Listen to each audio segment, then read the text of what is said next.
सत श्रीकाल गाइस, क्या हाल चाल है। मेरा नाम है ललित सिंह और आप देख रहे हैं अपना यूट्यूब चैनल नेशन फर्स्ट। तो भाई लोगों, जो मैं आज आपके लिए वीडियो लेके आया हूँ वो लेके आया हूँ द चाणक्य डायलॉग्स हिंदी। तो इसका लिंक मैंने डिस्क्रिप्शन में दे दिया है। मेजर गौरव आर्य सर को जाके सपोर्ट कीजिए। जो मेजर गौरव आर्य सर का चैनल है, उन्होंने जो टाइटल दिया हुआ है वो दिया हुआ है पाकिस्तान सीक्स डेप्ट forgiveness, episode 166 the Chanakya dialogues major Gaurav Arya. तो ये मैंने इस पे रिएक्ट करते हैं। तो पाकिस्तान का क्या हाल है यार। पहले तो भीख मांगते हैं, उसके बाद कहते हैं कि भीख हमें माफ कर दो। ये मेरे को ये नहीं समझ आती कि ये साले दुनिया वाले या कंट्री साले पागल है, इनका दिमाग हिल गया है कि पहले ये डेबिट इनको पैसा देते रहते हैं भीख में, बाद में इनको माफ करने के ये चिट्ठियां डाल के अपना, यानी कि ये कहते हैं कि हमें पालो, हमें पैसा दो। 2-4 साल बाद कह देते हैं कि भाई वो पैसा नहीं हम दे पाते और पैसा दे दो।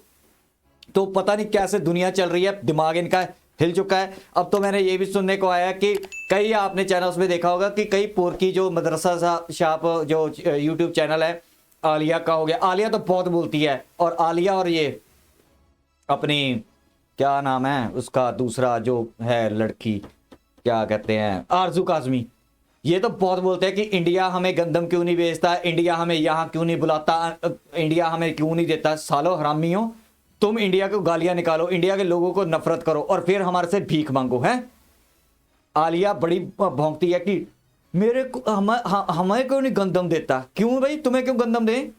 सालो तुम हमारे इतने अटैक किए, तुम साले हमारे नफरत करते हो और तुम हमसे क्या कहते हो कि हमें हमें हमें गंदम दे, हम दे तुम्हें। बड़े हरामी लोग हैं यार पाकिस्तानी ना, बहुत हरामी ने, मतलब के लिए अपने सारा कुछ काम करते हैं।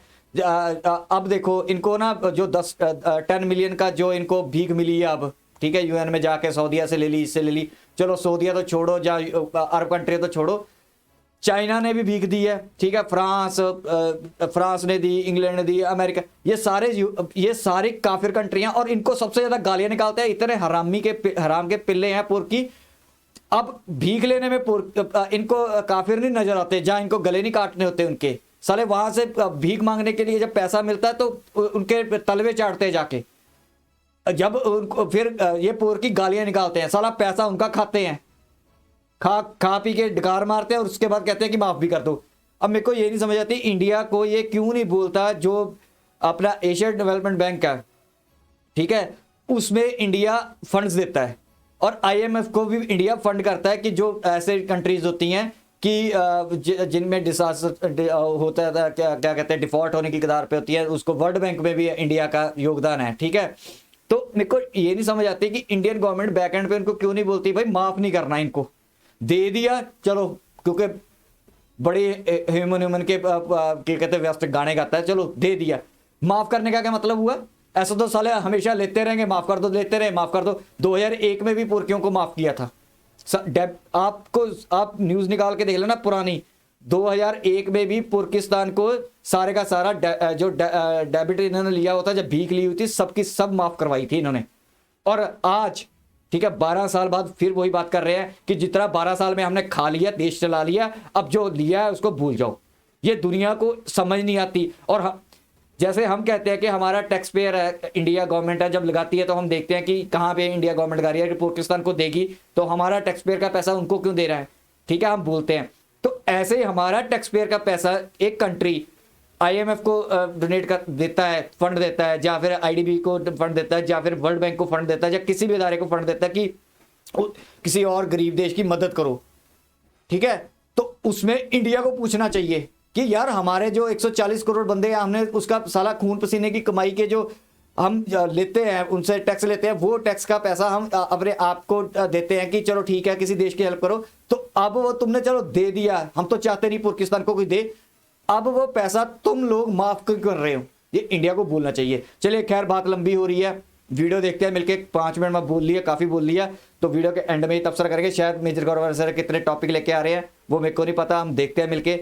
मैं चाहता हूं कि आप पूरी वीडियो देखना मिलके साथ, आप मेरे साथ भाई, आपकी फुल सपोर्ट चाहिए। जो नए हैं वो सब्सक्राइब करके सोल्जर बन जाना इस इन्फॉर्मेशन वॉरफेयर में, ठीक है। तो चलिए पहले वीडियो देखते हैं, फिर वीडियो के बीच में भी शायद तबसरा करूं, नहीं तो एंड में तो फिर बात करेंगे। So let's start the video.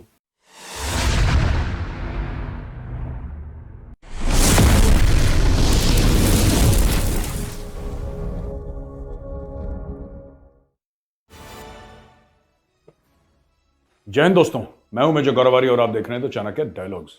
इस वीडियो को लाइक करिए, हमारे चैनल को सब्सक्राइब करिए और बेल आइकन दबाना बिल्कुल मत भूलिएगा। दोस्तों कल का जो वीडियो था जिसमें मैंने बोला था कि माँ बाप मिडिल क्लास के जो हैं, भारत के मध्यम वर्ग के लोग, उन्होंने क्या क्या करा अपने बच्चों के लिए। जो भारत को एक सुपर पावर बनाया है वो भारत का एजुकेशन है, भारत की वैल्यूज़ हैं, जो हमारा वैल्यू सिस्टम है, हमारे संस्कार हैं, और उसके पीछे खड़े हैं माँ बाप। तो बहुत लोग भावुक हो गए, बड़े अच्छे अच्छे कमेंट्स आए। मैं आप सब लोगों को धन्यवाद कहना चाहता हूँ। और पाकिस्तान से भी मेरे पास 2-3 कमेंट्स आए और उन्होंने भी कहा कि आज हम समझ गए हैं कि भारत अगर इस ऊंचाइयों पर बैठा है और ऊंचा जा रहा है भारत, तो उसके पीछे है कौन? आपके सबके जो हैं माँ बाप का आशीर्वाद है। इसलिए उनका जो डेडिकेशन है, उनकी जो कमिटमेंट है, उसकी वजह से भारत इतना आगे जा रहा है। तो ये शायद मैं एक चीज़ अक्रॉस द बॉर्डर पाकिस्तानियों को समझाने में थोड़ा सा कामयाब रहा हूँ। अच्छा दोस्तों, मैंने सॉरी, मैं इस पे एक चीज बोल दूं कि ये थोड़ा सा गलत हुआ है। पुर्किस्तानियों को समझना नहीं चाहिए, ये बातें हमें समझानी नहीं चाहिए। मैं कई बार बोल देता हूं कि हम ना उनको वे भी देते हैं। साले ऐसे हरामी है वो, वे अब लेना शुरू कर दिया उन्होंने। अब देखो, मेजर गौरवारी सर ने बोला ना कि मेरे को आया कि हम समझ गए हैं, अब वो उस पर काम, हम नहीं चाहते कि काम करे वो। हम चाहते हैं कि वो जहाद पे ही लगे रहें और अपने मदरसा शापों पे, मदरसों में ही काम करते रहें। उन भाई वो अगर बातें सीखेंगे और पैसा कमाने लग गए, अपनी तरक्की में चलने लग गए, तो हमारे लिए सबसे बड़ा नुकसान होगा। मैं आपको ये बताता हूँ, कई लोगों को लगता है कि पाकिस्तान डिस्टेबलाइज हो गया तो हमें नुकसान है। मैं आपको बताता हूँ, डिस्टेबलाइज हो गया, जो नुकसान होगा वो तो हम सह लेंगे। अगर ये ताकतवर हो गया तो जैसे 4 जंगें इन्होंने की है, एक जंग और ठोक देंगे। और मेरे को पता है कि हम उस वक्त अगर इन्होंने ये अब ठोकी ना जंग, तो इस बार तो छोड़ेंगे नहीं। लेकिन नुकसान तो होता ही है ना जंग में, तो वो चीज आप ध्यान में रख लो, ठीक है। एक स्ट्रांग नेशन हमेशा, ये पुर्खियों की आदत है, थोड़ा सा पैसा आया नहीं तो आतंकवाद फैलाना शुरू कर देंगे। तो बात ये है। चलिए खैर आगे देखते हैं। बहुत पहले जब कश्मीरी पंडितों को मारा जा रहा था ना, तो मैंने एक ट्वीट करा था और ये ट्वीट आप देख सकते हैं। इस ट्वीट पे लिखा है कि another Kashmiri Pandit killed in cold blood, yes we can't give personal security to every individual but we can arm the KPs यानी Kashmiri Pandits. We should, they must be trained by Indian army, VDCs, ये village defence committees हुआ करती थी एक time पे, were active once, why not again with sophisticated weapons. ये मैंने करा था 15 अक्टूबर 2022 को, यानी कि पिछले साल 15 अक्टूबर को मैंने ये ट्वीट करा था। अच्छा, तो अब ये हुआ है कि ये ताजा खबर है आज की, कि जो जम्मू में अटैक्स हुए हैं राजौरी में, उसके बाद सरकार ने विलेज डिफेंस कमिटीज जो कि 90s में फॉर्म हुई थी और फिर उनको बंद कर दिया था, वो दोबारा फॉर्म कर दी हैं और तकरीबन 5000 लोगों को इसमें ज्वाइन करवा दिया गया। गांव वालों को, 5000 गांव वालों को हथियार देंगे। ये राजौरी जम्मू क्षेत्र में आता है और इनको 303 जो पुरानी वो बोल्ट एक्शन राइफल थी वो 303 देंगे और SLRs भी देंगे, जो सेल्फ लोडिंग राइफल है, जो एक जमाने में इंडियन आर्मी यूज करती थी। मैंने तो SLR पे ट्रेनिंग करी एकेडमी में, जब हम लोग थे तो तब SLR ही यूज होती थी।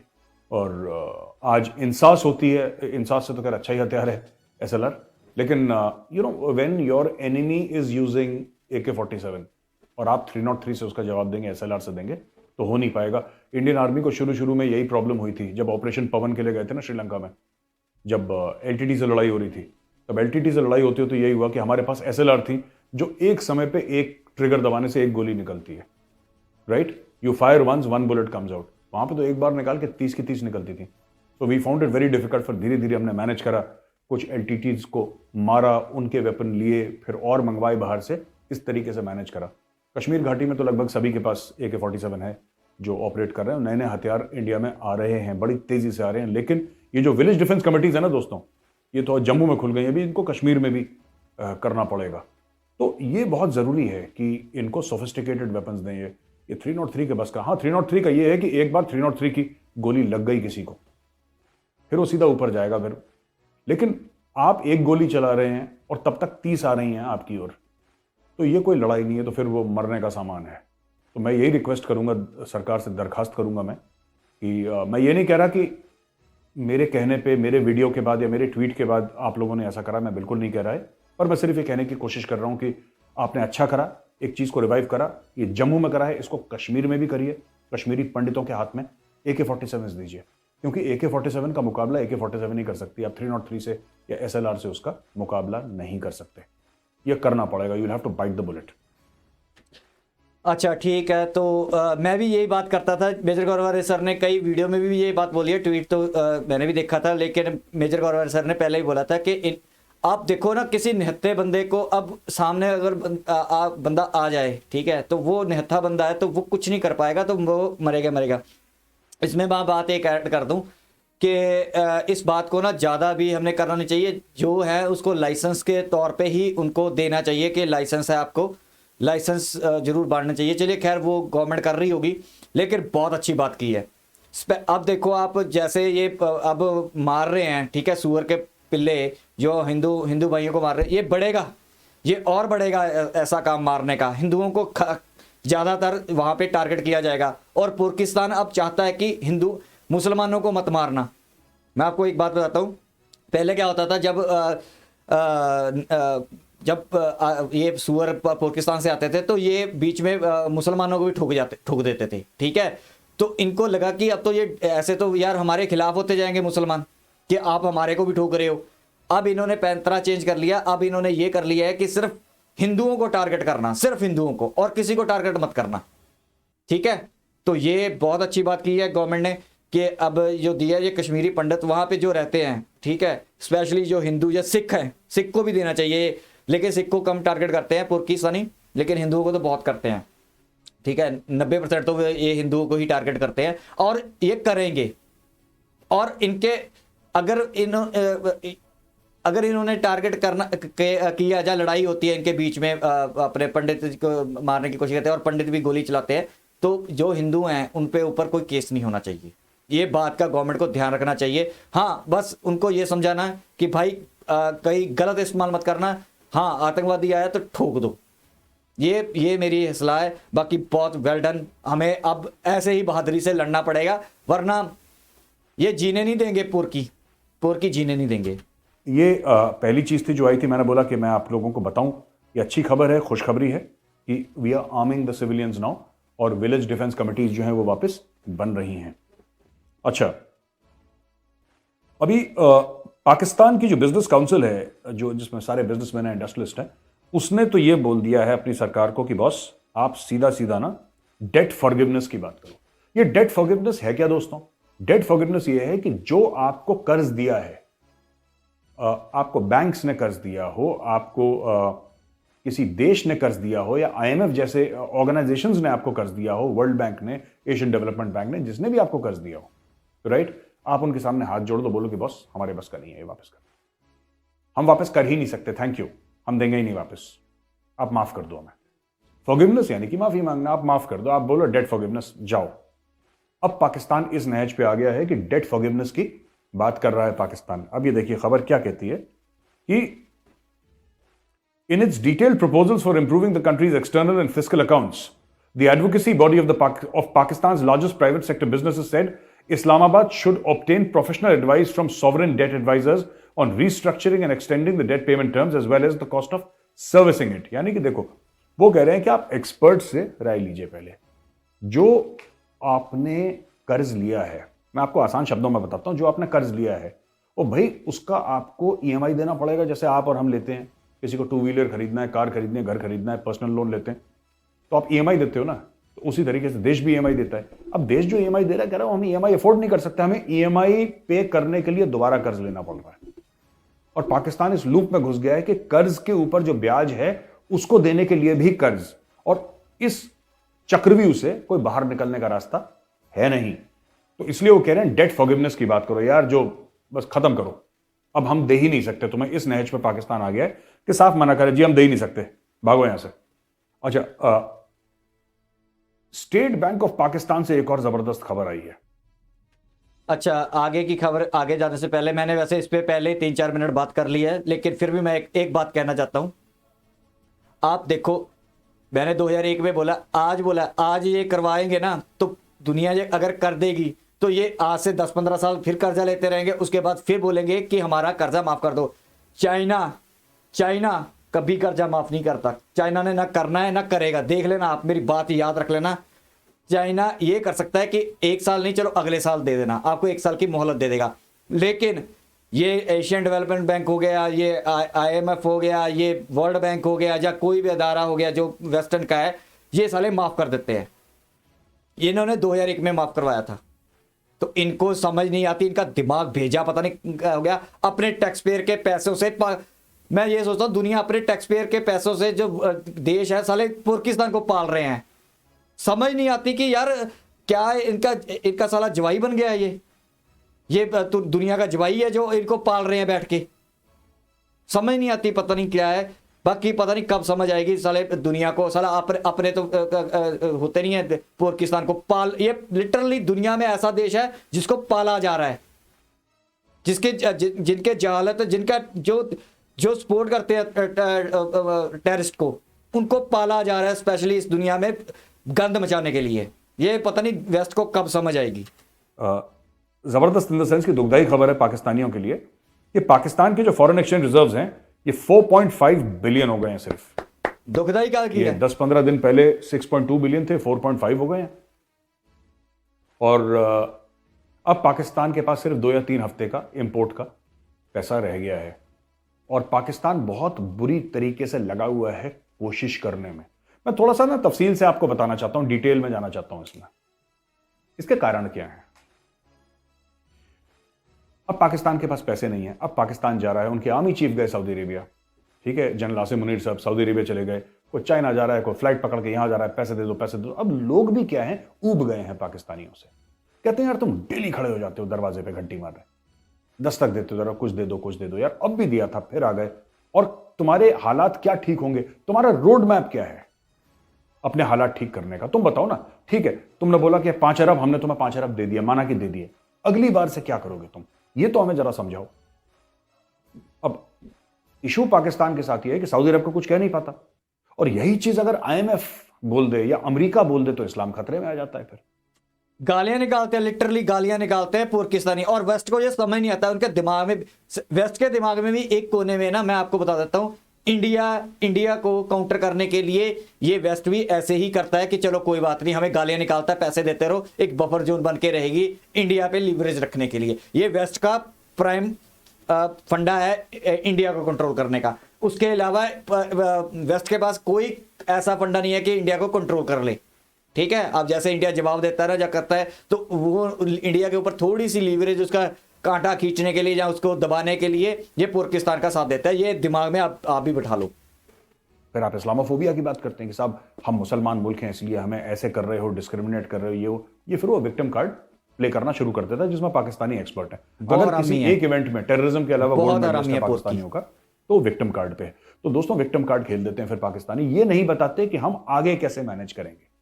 और फिर उनकी जो पाकिस्तान बिजनेस काउंसिल है वो कहती है कि डेट आप फॉरगिवनेस की बात करिए, माफी कर दो जी। किसी से 10 अरब लिए और जी मट्टी पाओ, किसी से 20 अरब लिए और जी छड़ो जी मट्टी पाओ। तो कितनी मट्टी लाओगे तो कितनी मट्टी पाओगे? ये तो सिलसिला ही खत्म नहीं हो रहा तुम्हारा। ठीक है, मैं ये कहना चाहता हूं पाकिस्तानियों से, एक चीज मैं समझा दूं जरा ना, जो मैंने बोला था डिटेल में, ये हो क्यों रहा है आपके साथ।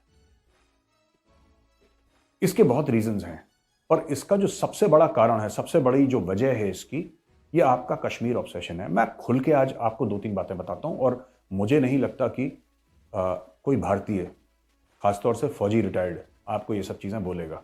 ये कड़वी चीजें हैं, लेकिन मुझे लगता है कि कड़वी बातें आपको सुननी चाहिए, तभी आपकी अकल ठिकाने आएगी और आप सीखेंगे कुछ। देखिए मेरे पाकिस्तानी भाइयों बहनों, मैं आपको एक बात बताता हूं। आपने कश्मीर में खून खराबा करा, तब आप घोड़े पर सवार थे, जिहाद फी सबीलिल्लाह, ये कर देंगे, काफिरों को मार देंगे, कश्मीर बनेगा पाकिस्तान, कश्मीरियों से नाता क्या, ला इलाहा इल्लल्लाह, ये सब फिल्मों के आपने डायलॉग मारे। आपने कश्मीर में खून खराबा करा, आपने पैसे लगाए, लोग वहां पे मरे, कई हमारे जवान वीरगति को प्राप्त हुए, हजारों की तादाद में जाने गई वहां पे, भारत को बड़ी परेशानी हुई। आपको क्या लग रहा था कि भारत क्या करेगा? लग क्या रहा था आपको? आपने 26/11 करा, आपको क्या लगा भारत क्या करेगा? आपने पार्लियामेंट पे अटैक करा, अक्षरधाम टेंपल पे अटैक करा, आपने दिल्ली में, मुंबई में 1993 में आपने दाऊद इब्राहिम के थ्रू अटैक करा। आपको क्या लगा था कि भारत क्या करेगा? भारत भूल जाएगा उसको। आप कहते हैं पुरानी चीजें भूलो जी, आगे चलो। आपको क्या लग रहा है भारत भूल जाएगा पुरानी चीजें? यहां पे हजारों साल पुरानी चीजें लोग याद करते हैं यार। आप क्या क्या सोच रहे हो? ये जो है आपका जो हो रहा है ना, ये सब मैं आपको आज बता रहा हूं, इसके पीछे कहीं ना कहीं भारत की फॉरेन पॉलिसी है। 3-4 चीजें जो आपके साथ हो रही हैं। सबसे पहले, आपको आईएमएफ पैसा देगा, जरूर देगा आईएमएफ आपको पैसा, 100% आपको पैसा देगा, लेकिन 2 महीने बाद, 1 महीने बाद, 3 महीने बाद पैसा जरूर मिलेगा आपको, अमेरिका से, सऊदी से, हर जगह से, लेकिन कुछ महीने बाद। यानी कि वो जो पैसा जो आपको मिलना था, जो आपके जख्म की मरहम बननी थी, वो दोबारा एक जख्म बन जाएगा पैसा लेके। पैसा लिया भी, काम भी नहीं हुआ, ब्याज भी चढ़ गया, अब क्या करें? ठीक है, पहली चीज तो ये। दूसरी चीज, आपकी जो इकोनॉमी डूब रही है, आपकी जो हर जगह आपको जिल्लत और रुसवाई झेलनी पड़ती है, आप जब जाते हैं बाहर, हर जगह आपको परेशान। ये कैसे हो रहा है? ये कैसे हो रहा है? आप कहते हैं भारत टेररिज्म कर रहा है, हमें जरूरत नहीं है टेररिज्म करने की भाई, हमें कोई जरूरत नहीं टेररिज्म की। हम नॉन काइनेटिक मीन्स या हमें लड़ाई करने की जरूरत नहीं है, हम डिप्लोमेसी से और इकोनॉमिक पॉलिसी से ही आपका गला घोट रहे हैं। और करो कश्मीर कश्मीर कश्मीर कश्मीर, पाकिस्तान से हाथ धो बैठोगे। ये मैं आपको संदेशा दे रहा हूं, आप मेरी बात मानिए। मैं कोई नफरत की भावना से आपको नहीं बोल रहा हूं कि मेरे मन में नफरत है, वो है, वो अलग बात है, लेकिन इस वक्त जो मैं बोल रहा हूं, मैं साफ मन से बोल रहा हूं। आप ऐसा मत समझिए कि अपने आप हो रहा है, अपने आप कुछ नहीं होता दुनिया में। हर एक चीज के पीछे वजूहात होती हैं और उसके पीछे यही वजह है। कश्मीर बनेगा पाकिस्तान, भारत दर्द इतना बढ़ाएगा, आपकी चूड़ियां इतनी कसेगा कि आपकी चीखें निकलेंगी। अभी तो कुछ नहीं निकला है। रोते हो ना कि नान 30 रुपए का हो गया, 40 रुपए का नान 200 रुपए का भी होगा अभी। और हमें कोई ये तहरीक तालिबान पाकिस्तान और ये सब टीटीपी और ये सब टुच्चों को पैसे देने की हमें कोई जरूरत नहीं है। वो तो वैसे ही पागल हैं, वो वैसे ही पागल हैं। उनको तो पैसे दो ना दो, तो उन्होंने मारना ही आपको। They are mental cases, they are psychopath terrorists. तो क्या तो हम हथियार देंगे, क्या हम उनको पैसा देंगे और क्या हम उनको ट्रेनिंग देंगे? वो लोग तो डे 1 से पैदा हुए हैं हाथ में हथियार लेके। तो हम कौन होते हैं उनको हथियार देने वाले? उनको लड़ना ही आता है। अब ऐसा थोड़ा ना कि टीटीपी का कमांडर, हमने उसको सिलाई मशीन दे दी और बोला कि बेटा जा तू कमीज सिल, किसी की सलवार कमीज सिल। वो नहीं कर पाएगा, उसको गोली ही चलानी है। किसकी ओर चलाएगा? आपकी ओर चलाएगा। तो आप ये छोड़ दीजिए कि इंडिया फंड कर रहा है और ये सब जो आप झूठी कहानियां एक दूसरे को ना सुनाते हैं, लाहौरी चूरन खिलाते हैं। असली बात यह है कि कश्मीर बनेगा पाकिस्तान। अगर आप चाहते हैं, मैं साफ साफ आपको बोल रहा हूं पाकिस्तानी भाइयों बहनों, अगर आप चाहते हैं कि पाकिस्तान अपने पैरों पर खड़ा हो जाए, तो मैं बता रहा हूं कश्मीर का गाना गाना बंद कर दो। वरना कोई बात नहीं, गाओ कश्मीर का गाना, गाओ कश्मीर का गाना, भेजो आतंकवादी कश्मीर में, दहशतगर्द भेजो अपने, ये लश्कर और जैश। ठीक है, एक दिन फिर चले जाओगे चुपचाप एफएटीएफ की ग्रे लिस्ट में 5 साल के लिए। 3 बार जा चुके हो, पहले पता है ना, 3 बार जा चुके हो, फिर से चले जाओगे एफएटीएफ की ग्रे लिस्ट में। फिर से मांग मांग के खाना पड़ेगा। फिर बोलोगे नान 100 रुपए का हो गया, 200 रुपए का हो गया। फिर बोलोगे पेट्रोल 500 रुपए का हो गया, क्योंकि हो जाएगा। जो 230 235 रुपए का अभी डॉलर आप खरीद पा रहे हो, आपको क्या लग रहा है 300 रुपए का नहीं होगा, 350 रुपए का नहीं होगा? ये सब होने वाला है। देखो, पाकिस्तान जब रहेगा तब न लड़ोगे कश्मीर के लिए। और अगर कश्मीर कश्मीर करना है तो यू आर मोस्ट वेलकम, स्वागत है आपका। नरेंद्र मोदी जी और डॉक्टर जयशंकर, ये जो दर्जे हरारत है ना, टेम्परेचर, ये धीरे धीरे धीरे धीरे धीरे बढ़ता रहेगा, और सिर्फ डिप्लोमेसी और इकोनॉमिक पॉलिसी से। और हमें कुछ करने की जरूरत नहीं है, और हमें कुछ करने की जरूरत नहीं है। डिप्लोमेसी, फॉरेन पॉलिसी, इतना दर्द बढ़ाएंगे पाकिस्तान के लिए, इतना दर्द बढ़ाएंगे कि नींद में मोदी की शक्ल दिखाई देगी। मैं आपको आज बता रहा हूं आगे क्या होने वाला है। 2023 आपके लिए इतना नाजुक गुजरेगा कि आप विश करेंगे, आप दुआ करेंगे अल्लाह से कि अल्लाह, काश मेरे कानों ने कभी ये लफ्ज कश्मीर ना सुना होता। अब देखिएगा, ये मेरी भविष्यवाणी है, मैं आपको आज बता रहा हूं। दोस्तों, बहुत अच्छी बात है। तो मैं तो चाहता ही हूं कि ये सब हो इनके साथ। मैं नहीं चाहता ये कश्मीर कश्मीर करना बंद करे। मैं तो चाहता हूं और करे और हमारे यहाँ पे भेजे। हम तो ठोकेंगे, ठीक है, और जितना हम ठोकेंगे हमारी सरकार उतनी जागेगी। जब ये भेजेंगे तब हमारे जो अमन के आशा वाले हैं, तब इनके दिमाग। लेकिन मैं दिल से ये चाहता हूं कि इनको ना, जो इनके आतंकवादी आते हैं, मेरा एक ना पहले भी प्रोस्पेक्ट था, मैं आपको आज बता देता हूं, मेरा पहले भी एक सोच थी कि जो आतंकवादी है ना, जहाँ जो भी पाकिस्तानी का आता है बंदा, उसको कभी जमीन पे दफन मत करो, उसके कोई कलमा वगैरह जा जो भी ये करते हैं वो मत करो। इस इनकी बॉडी को, जो कूड़ेदान होता है ना, वहां पे कुत्ते घूमते रहते हैं कहीं, वहां पे फेंक दो, पड़ी रहने दो, कुत्ते अपने आप खा जाएंगे। फिर देखो इन, क्योंकि ये जो कौम है ना, इससे बहुत डरती है कि हमारी बॉडी रुड़ गई है, बदतरूरों के पास अब कहां जाएंगे, अब तो ये सूरों के पास ही जाएंगे। ठीक है, सूर तो खुद ही हैं ये, तो वहां पे इनकी बॉडी फेंको, फिर देखो आप इनके ऊपर असर कितना पड़ता है, फिर कितना असर पड़ता है। आतंकवादी जो है उसकी बॉडी कूड़ेदान में फेंक दो, और वहां पे कुत्ते होने चाहिए जो कुत्ते इनकी लाशों को नोच नोच के खाएं। फिर देखना, फिर इनकी और बढ़ेगी, फिर और तड़पेगी। फिर कोई भी पाकिस्तान से ये नहीं बोलेगा कि हमने नहीं जाना इंडिया में आतंकवाद फैलाने। इनकी फिर जान निकलेगी कि हमारी जो बॉडी होगी उसको कूड़ेदान में फेंका जाएगा। इनको कोई देने की जरूरत नहीं है, कोई इनको बरी करने की जरूरत नहीं है, कोई इसको कुछ करने की जरूरत नहीं, दफनाने की जरूरत नहीं है। सालों के वहां फेंको। एक और खबर है कि एक बन्नू में एक पुलिस वाले को मार दिया, ड्राइव बाय ग्रेनेड अटैक हो गया। ये मैं कोट कर रहा हूं डॉन न्यूज से। A policeman was killed and another injured on Saturday when militants lobbed a hand grenade at a police mobile in Khyber Pakhtunkhwa's Bannu district. The militants, who were on a motorcycle, threw a hand grenade at a police van. Bannu Division Police spokesperson Wajid Khan told Don.com, confirming that a police constable died and another was injured. अब ये इस तरीके की चीज वहां पे शुरू हो गई है। कुछ मत करो, पुलिस वाले देखे ग्रेनेड फेंको, गोली चलाओ, भाग जाओ। अब वो पकड़ में नहीं आए, वो भाग गए, क्योंकि है वो लोकली। आप किसको पकड़ोगे यार, आप किसको पकड़ लोगे और क्या बिगाड़ लोगे उनका। ठीक है, पाकिस्तानी फौज भी अब मार रही है लोगों को, राइट, टेररिस्ट को मारने की कोशिश कर रही है, मिलिटेंट्स को मारने की कोशिश कर रही है। लेकिन जब आप सिविल एरिया में ऑपरेट करते हैं तो वहां पे क्या होता है कि जिसको कहते हैं ना कोलैटरल डैमेज भी होता है, इनोसेंट लोग भी मारे जाते हैं, और वही पाकिस्तान में हो रहा है। अब पाकिस्तान ऑपरेशन लॉन्च करेगा अमेरिका के कहने पे, क्योंकि अमेरिका से पैसे पकड़ लिए भाई लोगों ने अमेरिका से पैसे पकड़ लिए हैं, और वो पैसे पकड़ने के बाद अब ये कह रहे हैं कि साहब ऑपरेशन लॉन्च करो। ये जो पाकिस्तान में नई खुजली आई है ना कि हम ऑपरेशन करेंगे, ये कहां से आ रही है? अमेरिका अपना गंदा काम इनसे फिर करवा रहा है, और ये फिर पैसे की लालच में ये अपने लोगों को मरवाएंगे। 2 बार पहले मरवा चुके हैं, मैंने कल बताया था ना आपको, ये 2 बार पहले मरवा चुके हैं अपने पाकिस्तानियों को, ये फिर मरवाएंगे अपने पाकिस्तानियों को। और ये पैसा पकड़ चुके हैं, 450 मिलियन वो F-16 की डील में पकड़ चुके हैं, और पैसा इनको मिलेगा। अभी रिसेंटली इनको पैसा मिला था, और डेमोक्रेसी करो और माइनॉरिटी राइट्स और पता नहीं किसके लिए अमेरिका ने कुछ पैसा दिया था। ऐसे ही फ्रॉड चीजों के लिए जो पाकिस्तान में कभी हो ही नहीं सकता, ऐसे फ्रॉड के लिए वो पैसा देते रहेंगे पाकिस्तान को। असली में पैसा ना वो डेमोक्रेसी के लिए, ना किसी के हुकूक के लिए, वो पैसा पाकिस्तानी फौज के लिए है कि जाओ हमने तुम्हें पैसे दिए, अब तुम जाके लड़ो।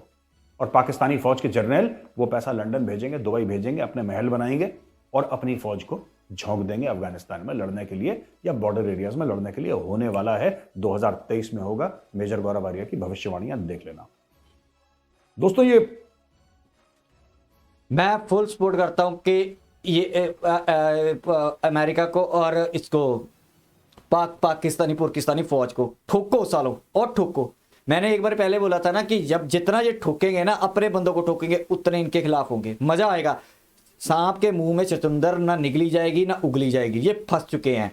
अगर नहीं ठोकेंगे, अमेरिका भी ठोकेगा, और टीटीपी वाले तो ठोक ही रहे हैं। अगर ठोकेंगे तो जो इनोसेंट बंदे मरेंगे, तो उनके जो घर वाले होंगे, जो उनके आगे रिश्तेदार होंगे, वो भी इसी काम में लगेंगे, फिर पाकिस्तानी आर्मी को ठोकेंगे।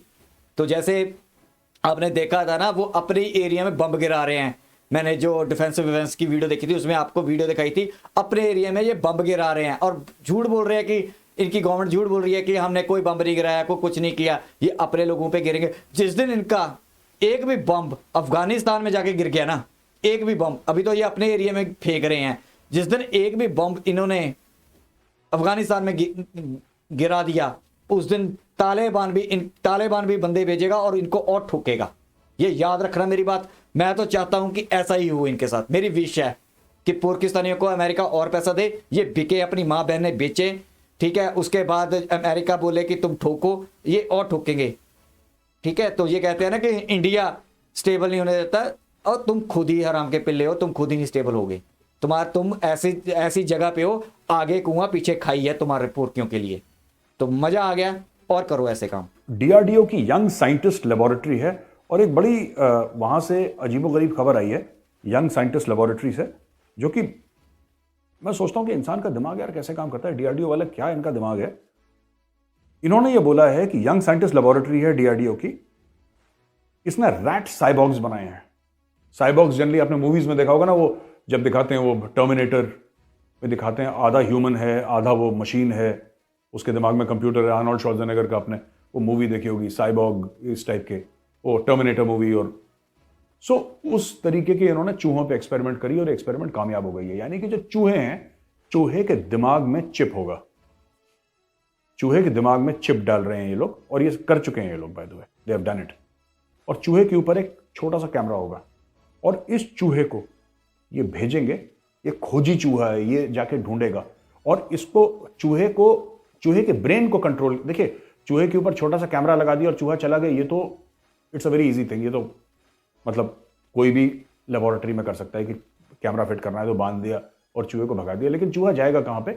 ये जो उसके दिमाग में जो चिप फिट कर रखा है चूहे के, ये कंट्रोल करेंगे साइंटिस्ट। तो दे कैन टेल द चूहा, they can tell the rat कि यहां जाओ वहां जाओ, तो वो पूरी खबर वहां से देगा, कैमरा के थ्रू आपको पता लगेगा। जो खास तौर से आतंकवादी गतिविधियां जहां पे होती हैं या जहां पे कुछ ऐसी चीजें होती हैं जहां पे टेररिस्ट हैं या कोई दुश्मन है, जहां पे अगर उनको दिखा कि कोई फौजी आ रहा है तो गोली चलाएंगे उसके ऊपर, लेकिन चूहे को तो कोई देखता ठीक है चूहा जा रहा है, राइट।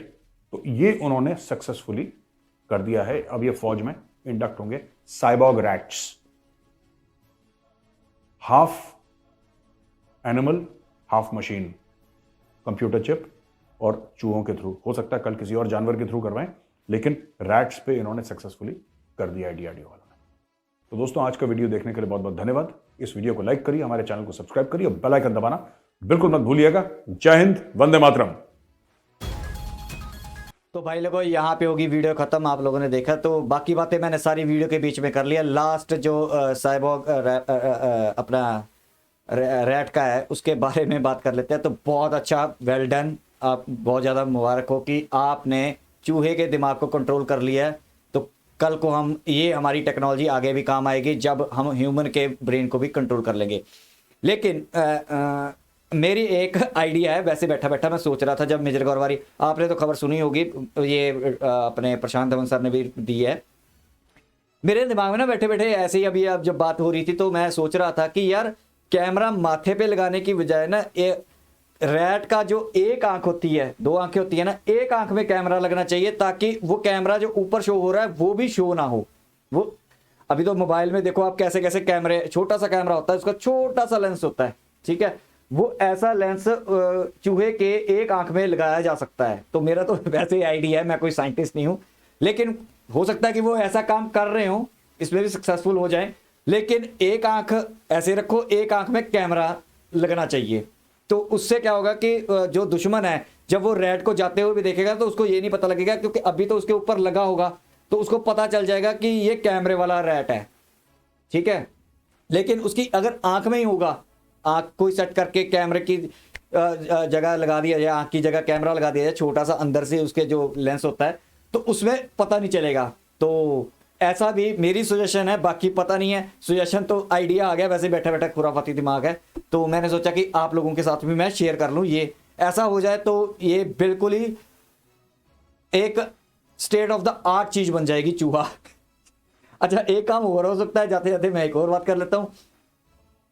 चूहे के अंदर ना एक बम भी फिट कर देना चाहिए। जब लगेगा ना कि चूहा पकड़ा गया, जब कुछ चार बंदों के बीच में पहुंच गया, ठीक है, वहां पे फट जाए, तो अपना वेपनाइज भी हो गया चूहा, ठीक है, चूहे में खोजी चूहा भी बन गया, सारा कुछ बन गया।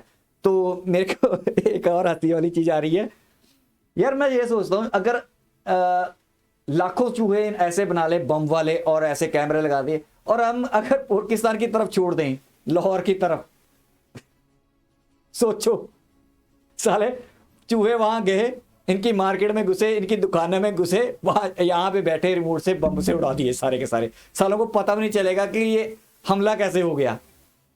सोचने वाली बात है ना, दुनिया कुछ रिएक्ट कर पाएगी कि चूहे ही फट गए। सोच के देखो, साले दुकान में चूहा घूम रहा है और वहां पे फट गया जाके।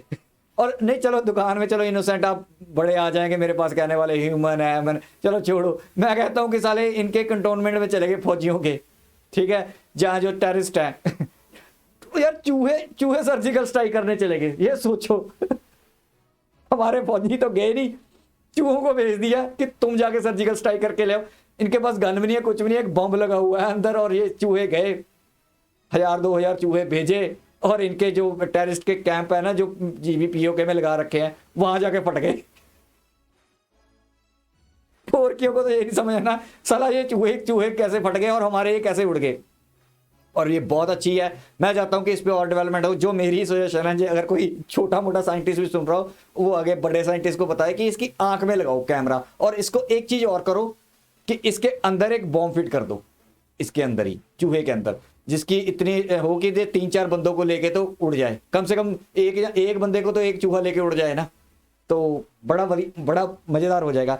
चलिए खैर, बाकी जो मैंने आपको, जिन्होंने पूरी वीडियो देखी है उनको मेरे विचार बीच में जो मैंने बोलना था वो बोल दिया, वीडियो होगी लंबी, तो आई होप कि आपको मेरे जो विचार हैं, जो मेरी बातें हैं, अच्छी लगी हैं। अगर जो नए हैं वो प्लीज़ रिक्वेस्ट है, अपने हिंदुस्तान भाई का साथ दो और सब्सक्राइब कर लो चैनल, सब्सक्राइब करके सोल्जर बन जाओ इन्फॉर्मेशन वॉरफेयर में, नेशन फर्स्ट को ज्वाइन कर लो। तो आई होप कि आपको मेरी बातें अच्छी लगती हैं, आप मेरे साथ जुड़े हो। मेरा मोटिव ये है क्या कि हमारे इंडिया को एक करना है, लोगों को अवेयरनेस देनी है कि ये पाकिस्तानी हमारे काम के नहीं है, ये सुअर हैं, ठीक है। तो ये गंद ही खाएंगे और गंद में ही रहेंगे सारी उम्र, तो हमें इससे बच के रहना, कोई फर्क नहीं पड़ता। जीबी जिस दिन हमारे आता आ जाएगा, सेंट्रल एशिया का भी टारगेट ये रखो कि अगर आपने सेंट्रल एशिया जाना है तो जीबी लेना है हमने, तो वो आ ही जाएगा 2047 तक, तो वहां से हम सेंट्रल एशिया ले लेंगे। अब तो अफगानिस्तान भी हमारे हक में कर रहे हैं, तो वो हमें अफगानिस्तान वाले हमें रास्ता दे देंगे, इतना सा तो रास्ता है, ठीक है। तो वहां से हम निकल जाएंगे, क्या कहते हैं, होगा कोई 50-100 किलोमीटर का रास्ता होगा जीबी से तुर्कमेनिस्तान उसके जो 5 सेंट्रल एशियन कंट्री है ना, उसमें जाने के लिए। तो जीबी का आस रखो, भूल जाओ पाकिस्तानियों को, भूल जाओ इनसे रास्ता लेना, ना मिलेगा ना देंगे। आज इनकी जान फंसी हुई है, तो इंडिया कर रहे हैं। वो एक नजम सेठी है, वो भी बन गया है, क्रिकेट का चेयरमैन बन गया, अब वो भी बोलता है कि मेरे को क्रिकेट खेलनी है, ये बड़ी मीठी मीठी बातें करता है, वो भी बूढ़ा, बहुत चालू बूढ़ा है। चलिए खैर, तो अपने मतलब के लिए हैं वो पुरकी, ठीक है, मतलब निकलेगा आपको। जैसे चाय में से मक्खी फेंके या दूध में से मक्खी फेंक के चूस के बंदा फेंक देता ना, ऐसे पुरकी हमें फिर फेंकेंगे, और तब फिर आपको समझ आएगी। मैं चाहता हूं कि आप वो मक्खी मत बनो इनके दूध की, ठीक है। तो ये ऐसे फेंकेंगे जैसे दूध में से मक्खी फेंक देते हैं निकाल के। तो याद रखना आप लोग मेरी हिंदुस्तान भाइयों। तो यहां तक की वीडियो, मिलेंगे नेक्स्ट वीडियो में, तब तक के लिए जय हिंद।